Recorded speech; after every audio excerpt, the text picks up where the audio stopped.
Next question read कर लेते हैं। नेक्स्ट क्वेश्चन आपकी स्क्रीन के ऊपर ये रहा। From the following information calculate डेब्ट टू इक्विटी रेशियो। देख लेते हैं इसमें हमें क्या क्या गिवन है। टोटल डेब्ट 6 lakh, current liability 2 lakh, capital employed 6 lakh. जैसे ही मैंने क्वेश्चन को अच्छे से रीड करा, मैंने देखा कि इसमें क्या क्या गिवन है। हमने देखा कि इसके अंदर हमें टोटल डेब्ट गिवन है, करंट लायबिलिटीज भी गिवन है, कैपिटल एम्प्लॉयड भी गिवन है। जैसे ही मैंने इसके अंदर कैपिटल एम्प्लॉयड देखा, मैं समझ गया कि इस क्वेश्चन के अंदर कहीं ना कहीं कैपिटल एम्प्लॉयड का फॉर्मूला लगेगा। प्लस हमने देखा इस क्वेश्चन के अंदर हमें निकालना है डेब्ट टू इक्विटी रेशियो। तो डेब्ट टू इक्विटी रेशियो का फॉर्मूला होता है डेब्ट अपॉन में इक्विटी। डेब्ट का मतलब होता है लॉन्ग टर्म डेब्ट, इक्विटी का मतलब होता है शेयर होल्डर फंड, मतलब SHF। तो हमने देखा गिवन डाटा में ये दोनों ही अकाउंटिंग वेरिएबल की वैल्यू नहीं दी हुई, तो हमें क्या करना पड़ेगा, लॉन्ग टर्म डेब्ट को भी फाइंड करना पड़ेगा और शेयर होल्डर फंड को भी फाइंड करना पड़ेगा। तो यहाँ पर ये मैंने फॉर्मूला लिख दिया, डेब्ट टू इक्विटी रेशियो, डेब्ट अपॉन में इक्विटी, और लॉन्ग टर्म डेब्ट को LTD भी बोलते हैं, शेयर होल्डर फंड को HCF भी बोलते हैं। तो टोटल डेब्ट का बेटा फॉर्मूला होता है लॉन्ग टर्म डेब्ट प्लस में शॉर्ट टर्म डेब्ट। तो टोटल डेब्ट हमें दिए गए हैं 6 लाख, मैंने लिख दिए। लॉन्ग टर्म डेब्ट तो हमें फाइंड ही करने हैं।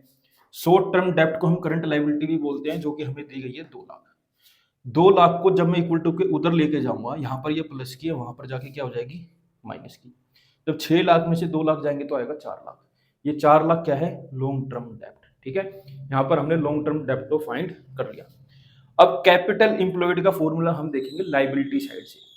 तो कैपिटल इंप्लॉयड का फॉर्मूला लायबिलिटी साइड से होता है शेयर होल्डर फंड प्लस में लॉन्ग टर्म डेब्ट।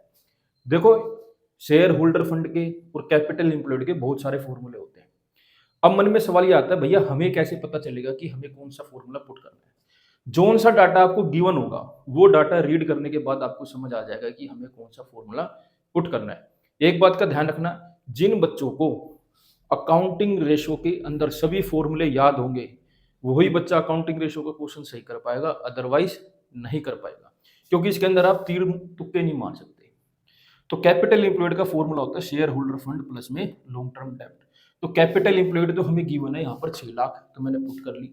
शेयर होल्डर फंड ऐसे ही है। लॉन्ग टर्म डेब्ट अभी अभी हमने फाइंड करी 4 लाख, तो मैंने यहाँ पर लिख ली। ये प्लस का 4 लाख है, ये इक्वल टू के उधर जाएगा तो क्या हो जाएगा, माइनस का।